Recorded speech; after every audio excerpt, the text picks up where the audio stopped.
18वां बाब, बड़ा कौन है। उस वक्त शागिर्द यीशु के पास आकर कहने लगे, बस आसमान की बादशाही में बड़ा कौन है।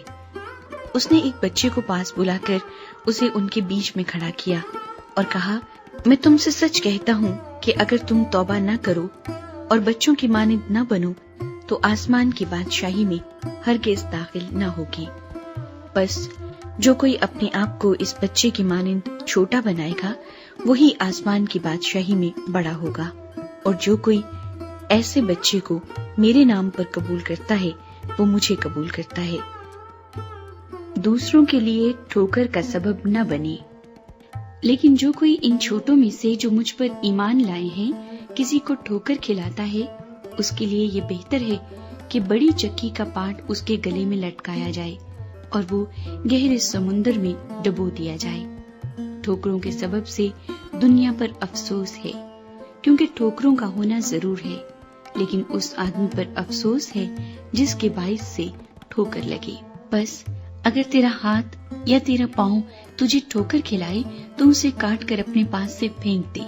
टुंडा या लंगड़ा होकर जिंदगी में दाखिल होना तेरे लिए इससे बेहतर है कि 2 हाथ या 2 पाँव रखता हुआ तू हमेशा की आग में डाला जाए।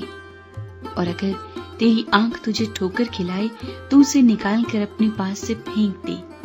काना होकर जिंदगी में दाखिल होना तेरे लिए इससे बेहतर है कि 2 आंखें रखता हुआ तो आतिशे जहन्नुम में डाला जाए। खोई हुई भेड़ की तमसील। खबरदार, इन छोटों में से किसी को नाचीज न जानना, क्योंकि मैं तुमसे कहता हूँ कि आसमान पर उनके फरिश्ते मेरे आसमानी बाप का मुंह हर वक्त देखते हैं, क्योंकि इब्ने आदम खोए हुओं को ढूंढने और निजात देने आया है। तुम क्या समझते हो, अगर किसी आदमी की 100 भेड़ें हों और उनमें से एक भटक जाए तो क्या वो 99 को छोड़कर और पहाड़ों पर जाकर उस भटकी हुई को न ढूंढेगा? और अगर ऐसा हो कि उसे पाए तो मैं तुमसे सच कहता हूँ कि वो उन 99 की निस्बत जो भटकी नहीं इस भेड़ की ज्यादा खुशी करेगा। इसी तरह तुम्हारा आसमानी बाप ये नहीं चाहता कि इन छोटों में से एक भी हलाक हो। अगर भाई गुनाह करे, अगर तेरा भाई तेरा गुनाह करे तो जा और खिलवत में बातचीत करके उसे समझा, और अगर वो तेरी सुने तो तूने अपने भाई को पा लिया, और अगर ना सुने तो 1-2 आदमियों को अपने साथ ले जा, ताकि हर एक बात 2-3 गवाहों की जबान से साबित हो जाए। अगर वो उनकी भी सुनने से इनकार करे तो कलीसिया से कहे, और अगर कलीसिया की भी सुनने से इनकार करे तो तू उसे गैर कौम वाले और महसूल लेने वाले के बराबर जान। ईमानदार का इस्तेहकाक।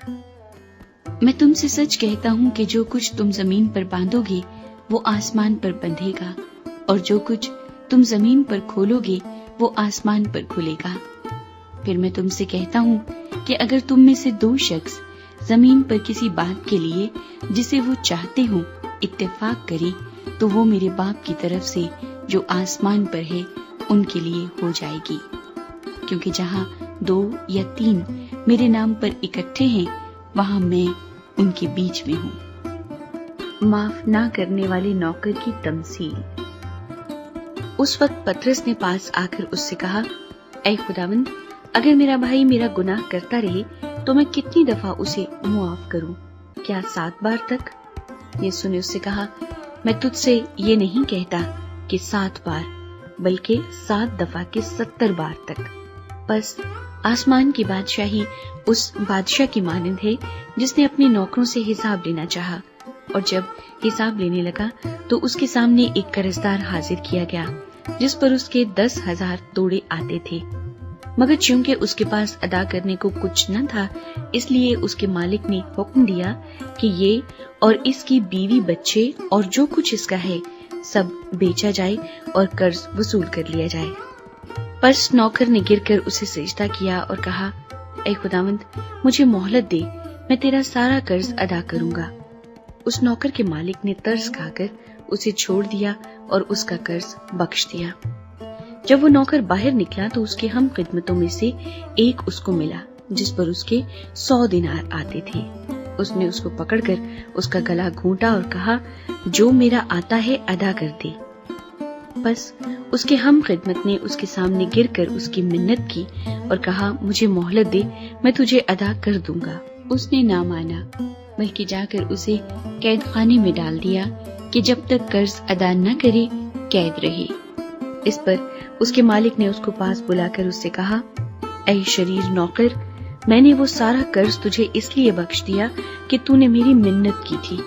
کیا تجھے لازم نہ تھا کہ جیسا میں نے تجھ پر رحم کیا تو بھی اپنے ہم خدمت پر رحم کرتا؟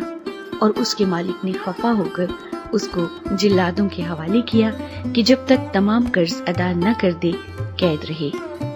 میرا آسمانی باپ بھی تمہارے ساتھ اسی طرح کرے گا اگر تم میں سے ہر ایک اپنے بھائی کو دل سے معاف نہ کرے۔